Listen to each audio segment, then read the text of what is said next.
Civil services क्या है, UPSC क्या है, एचएएस क्या है।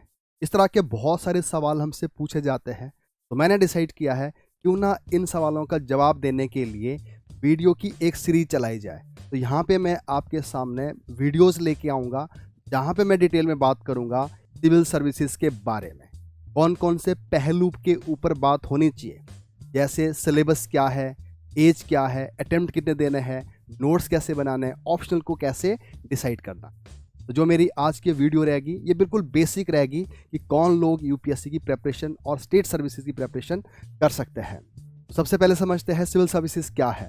तो सिविल सर्विसेज अगर आपकी हो जाती है क्वालिफाई, तो आप गवर्नमेंट के साथ मिलके काम कर सकते हैं पॉलिसी फॉर्मेशन में और उन पॉलिसीज़ को इम्प्लीमेंट करने में। आपको एक डाइवर्सिफाइड एरिया मिलता है काम करने के लिए, चाहे वो एजुकेशन हो, चाहे वो हेल्थ हो, चाहे वो सोशल स्कीम्स को इम्प्लीमेंट करना हो, डिज़ास्टर हो। और ये एक प्रेस्टिजियस जॉब भी मानी जाती है जहाँ पे आप अपने क्षेत्र के लोगों का, पेरेंट्स का और अपने गाँव का नाम भी रोशन करते हैं। तो आइए जानते हैं इन सर्विसेज के बारे में डिटेल में। तो 3 तरह की सर्विसेज होती है, type of civil services in India. First आती है ऑल इंडिया सर्विसेज, सेकंड आती है सेंट्रल गवर्नमेंट सर्विसेज, थर्ड आती है state government services. All India services वो मानी जाती है जो सर्विसेज सेंट्रल गवर्नमेंट और स्टेट गवर्नमेंट को अपनी सेवाएं देते हैं। इसमें 3 ही सर्विसेज आती है, Indian administrative services, Indian police services and Indian forest services. तो इंडियन एडमिनिस्ट्रेटिव सर्विसेज को हम आईएएस बोलते हैं। ये सबसे ऊपर वाला रैंक माना जाता है। डिफरेंट एरिया में काम करते हैं ये लोग। इनको किसी स्पेसिफिक लेवल पे ट्रेनिंग नहीं दी जाती, बल्कि उनको जर्नलिस्ट बोला जाता है। ये हेल्थ में, एजुकेशन में, इलेक्शन कमीशन ऑफ इंडिया कहीं भी काम कर सकते हैं। ये स्पेसिफिक नहीं होते। जैसे जैसे हम आगे बढ़ते हैं तो स्पेसिफिक हो जाते हैं। जैसे पुलिस सर्विसेज है तो पुलिस में ही काम करेंगे। तो नेक्स्ट लेवल पे आती है जो ऑल इंडिया सर्विस होती है, इंडियन पुलिस सर्विस जिसमें आईपीएस बनते हैं, और इंडियन फॉरेस्ट सर्विस जिसको आईएफएस भी बोलते हैं। तो ये सर्विसेज स्टेट और सेंट्रल लेवल पे दोनों ही जगह अपना काम करती है। और नेक्स्ट आती है हमारी सेंट्रल सर्विसेज। जो सेंट्रल सर्विसेज होती है ये सेंट्रल गवर्नमेंट के एम्प्लॉय माने जाते हैं, सेंट्रल गवर्नमेंट के अंडर ही काम करते हैं। इसमें सर्विसेज आती है जैसे Indian revenue services, Indian foreign services, Indian audit and account वाली, इंडियन पोस्टल सर्विसेज और इंडियन रेलवे सर्विसेज। तो जो ये ऑल इंडिया सर्विसेज है, सेंट्रल गवर्नमेंट सर्विसेज है, इनका एक ही एग्ज़ाम होगा जिसको यूपीएससी कंडक्ट करती है। जो टॉप रैंकर्स होते हैं उनको आईएएस, फिर आईपीएस और बाकी आगे चॉइस के हिसाब से जॉब मिलती है। जैसे रैंक नीचे आता है तो सेंट्रल गवर्नमेंट की जो पोस्ट है वो मिलती है। और इसी तरह से जो थर्ड लेवल पर हम देखते हैं जो है स्टेट सर्विसेज। तो जो स्टेट सर्विसेज होती है इनको स्टेट एडमिनिस्ट्रेटिव सर्विसेज भी कहते हैं। जैसे हिमाचल प्रदेश में होगी सर्विसेज, उसको हिमाचल प्रदेश एडमिनिस्ट्रेटिव सर्विसेज कहा जाएगा, और पंजाब में पीसीएस कहा जाएगा। तो ये भी हिमाचल का जो एडमिनिस्ट्रेशन है उसमें काम करते हैं। डिफरेंट एरिया, चाहे एजुकेशन है, हेल्थ है, रेवेन्यू है और लोकल गवर्नमेंट है, वहाँ पे ये जॉब करते हैं। अब जानते हैं इन दोनों सर्विसेज में क्या डिफरेंस है, इनकी पूरी कंपोजिशन में, इनकी रिक्रूटमेंट में। तो सबसे पहले देखते हैं conducting body. UPSC union public service commission centre का एग्जाम कंडक्ट करेगी, और स्टेट पीसीएस में Himachal Pradesh public service commission exam को कंडक्ट करेगा। और इसका जो स्कोप है यूपीएससी में नेशनल लेवल का आएगा, जिसमें कंबाइंड एग्जाम होगा ऑल इंडिया सर्विसेज के लिए और सेंट्रल सर्विसेज के लिए। जो स्टेट पीसीएस है स्टेट लेवल का एग्जाम होगा। नेक्स्ट बात करते हैं सर्विसेज कौन सी मिलती है यूपीएससी में। आईएएस, आईपीएस, आईएफएस, आईआरएस, इस तरह की सर्विसेज मिलती है। और जब हम बात करते हैं स्टेट में, एचपीएस जिसको एसडीएम भी बोलते हैं, tehsildar, BDO, excise and taxation officers और कुछ पोस्ट और भी निकलती है। नंबर ऑफ अटेम्प्ट की बात करें, यूपीएससी में 6 अटेम्प्ट दिए जा सकते हैं, और एज रहती है जनरल कैटेगरी की 32, जो हम आगे भी डिस्कस करेंगे। और स्टेट के अंदर कोई लिमिट नहीं है, जितने मर्जी आप अटेम्प्ट दे सकते हो, 21 साल से लेकर 35 साल तक। नेक्स्ट बात करते हैं एलिजिबिलिटी की। दोनों एग्ज़ाम के लिए सिर्फ ग्रेजुएट होना ही ज़रूरी है, और ग्रेजुएशन में कोई ऐसा नहीं है कि आपके बहुत ज़्यादा मार्क्स होने चाहिए। अगर आप 33% मार्क्स से भी पास हुए हो तो भी आप इन एग्ज़ाम के लिए एलिजिबल रहते हैं। और नेक्स्ट बात करते हैं इसके प्रीलिम्स स्ट्रक्चर का।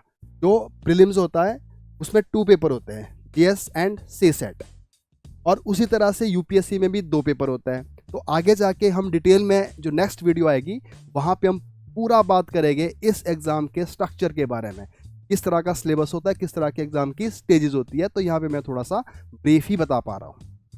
अगर हम मेंस की बात करें तो जो मेंस का एग्ज़ाम होता है वो सारा रिटन होता है। इसमें जीएस के पेपर होते हैं, यूपीएससी में 4 पेपर होते हैं और एचएस में 3 पेपर होता है।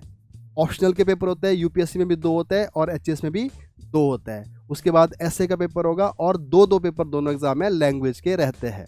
और जो लैंग्वेज के पेपर होते हैं वो क्वालिफाइंग रहते हैं। इनकी हम नेक्स्ट वीडियो में डिटेल में डिस्कस करेंगे। और नेक्स्ट बात करते हैं इंटरव्यू मार्क्स को। इंटरव्यू को हम पर्सनैलिटी टेस्ट बोलते हैं। यूपीएससी में 275 मार्क्स का होगा और एचएस में 150 मार्क्स का होगा। और रही बात डिफ़िकल्टी लेवल की, तो आज की डेट से जो स्टेट पीसीएस है वो भी यूपीएससी के इक्विवेलेंट ही होता जा रहा है, बल्कि एचएस में एक्स्ट्रा हिमाचल जीके पढ़नी पड़ती है। और वैसे देखा जाए ओवरऑल तो थोड़ा सा मॉडरेट रहता है स्टेट का, और जो यूपीएससी का है वो थोड़ा सा डिफ़िकल्ट रहता है।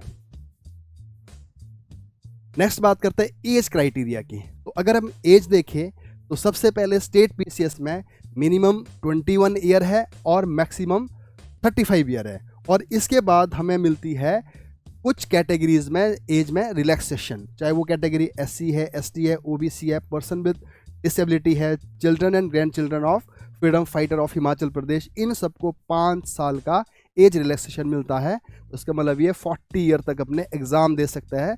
नंबर ऑफ अटेम्प्ट्स की बात नहीं की गई स्टेट्स के अंदर। इस एज के अंदर आप कितने भी एग्ज़ाम दे सकते हो। हर साल ये एग्ज़ाम निकलता है हिमाचल प्रदेश के अंदर। और इसी तरह से एक्स सर्विसमैन के लिए भी अलग से सीट्स होती है, अलग से कोटा होता है और एज में रिलैक्सेशन रहती है। और अगर हम बात करें यूपीएससी की, जो क्राइटेरिया है minimum age 21 and maximum age 32 है। और यहाँ पे भी एज में रिलैक्सेशन दिया जाता है। ओबीसी के लिए 3 ईयर का है, एससी एसटी के लिए 5 ईयर का है, फिजिकली डिसेबल्ड के लिए 10 ईयर्स का है, और आगे जाके जे के जो लोग हैं उनके लिए अलग से एज रिलैक्सेशन दिया जाता है। Disable and discharge defence services person, उनके लिए 3 साल अलग से रहता है। तो इस तरह से कई तरह के एज रिलैक्सेशन दिए जाते हैं डिफरेंट कैटेगरीज को। अब बात करते हैं जो बड़ा इंपॉर्टेंट सवाल है कि ये तैयारी कब करनी चाहिए। तो जब स्टूडेंट इसके बारे में सोचता है तो 3 स्टेजेस में सोचता है। तो पहले तो वो लोग होते हैं जो 10th कंप्लीट करने के बाद सोचते हैं, ताकि वो अपने +1 और +2 का जो उनका स्कूलिंग टाइम होगा उसको यूटिलाइज करे इस प्रेपरेशन के लिए। और सेकंड कैटेगरी वो होती है जो जब ग्रेजुएट हो रहे होते हैं तब सोच रहे होते हैं। तो जो उनके पास ग्रेजुएशन के 3 साल होते हैं, इनको अच्छे से यूटिलाइज करें। और फिर जो थर्ड कैटेगरी है वो लोग वो होते हैं जो ग्रेजुएट होने के बाद ही सोचते हैं इस एग्ज़ाम की प्रेपरेशन का। तो मैं समझता हूँ जितना जल्दी आप इस एग्ज़ाम के बारे में सोचेंगे उतना ही बेटर रहता है कि जो आपकी तैयारी है वो अच्छी हो जाती है। और आगे जाके जब हमारी एज बढ़ती है, टाइम बढ़ता है, तो प्रेशर भी ज़्यादा बढ़ता है। अगर आप 10th क्वालिफाई करने के बाद सोच रहे हैं एग्ज़ाम को देना, तो आपके लिए ज़रूरी रहेगा कि आप अपना फाउंडेशन स्ट्रॉन्ग करें। तो फाउंडेशन कहाँ से स्ट्रॉन्ग होता है? वो होता है एनसीईआरटी से। तो एनसीईआरटी पढ़ना स्टार्ट करें और करंट अफेयर्स के लिए कोई न्यूज़पेपर पढ़ना स्टार्ट करें। और सबसे इंपॉर्टेंट चीज़ होती है यहाँ पे, आपका कोई मेंटर होना चाहिए, आपका कोई गाइड होना चाहिए जो आपको समय समय पर गाइड करता रहे कि किस तरह से आपने अपनी तैयारी को यहाँ से स्टार्ट करना है। और मुझे लगता है कि इस लेवल पे आपको कोचिंग की शायद ज़रूरत ना भी पड़े। जब हम नेक्स्ट लेवल में जाते हैं, जब हम ग्रेजुएट हो रहे होते हैं, तो इस टाइम 3 साल होते हैं हमारे पास।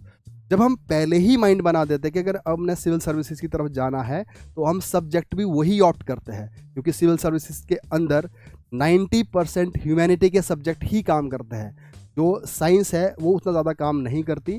तो इसलिए अगर हमें पहले पता है हमें इस रास्ते में जाना है तो हम 10th के बाद ही अपने सब्जेक्ट को डिसाइड कर लेते हैं। और जब हम ग्रेजुएट हो रहे होते हैं तब तो हम उन सब्जेक्ट को लेंगे जिनकी बहुत ज़्यादा इंपॉर्टेंस है इन एग्ज़ाम्स के लिए, और अपना ऑप्शनल भी आप यहाँ पे डिसाइड कर सकते हैं। तो यहाँ पे आप अपनी तैयारी के लिए कुछ समय निकाल के, स्पेशली कॉलेज के जो आवर्स होते हैं उसमें से तैयारी में डिवोट कर सकते हो। और यहाँ पे आप किसी की गाइडेंस ले सकते हो, कोचिंग ले सकते हो, ऑनलाइन क्लासेस ले सकते हो और सेल्फ स्टडी भी कर सकते हो। बट फिर से आपको यहाँ पे किसी गाइड का होना ज़रूरी है ताकि आपको वो अच्छे से रास्ता दिखा पाए। और अगर आप यहाँ भी तैयारी नहीं कर रहे हो, नहीं सोच रहे हो ग्रेजुएट होने के बाद भी सोच रहे हो तो आपको यहाँ से फुल टाइम प्रिपरेशन करनी पड़ेगी, कम से कम 1 से 2 साल के लिए। आपको पता होना चाहिए कि 1 से 2 साल लगते हैं इस एग्ज़ाम की तैयारी करने के लिए, तो ही आप इस तैयारी में आ सकते हैं। तो अगर आप जल्दी स्टार्ट करोगे तो यहाँ पे आप 10th के बाद आप 20% टाइम दोगे अपनी तैयारी में। जब आप ग्रेजुएट होते हो तो 40% आप दोगे अपनी तैयारी में, 50% भी दे सकते हो, डिपेंड करता है कि आपने सब्जेक्ट किस तरह से चूज़ किए हुए हैं। अगर आप ग्रेजुएशन के बाद सोच रहे हो तो आपको अपनी तैयारी में 100% टाइम देना पड़ेगा। तो इसी तरह से जो हमारी वीडियोज़ आती रहेगी, यहाँ पे मैं आपको गाइड करता रहूँगा ये एग्ज़ाम क्या है। तो जो अगली मेरी वीडियो आएगी वो आएगी इस एग्ज़ाम का सिलेबस क्या है और एग्ज़ाम का पैटर्न क्या है और क्या क्या एग्ज़ाम की स्टेजेस रहती है और क्या क्या हमें रिक्वायर्ड एग्ज़ाम के लिए।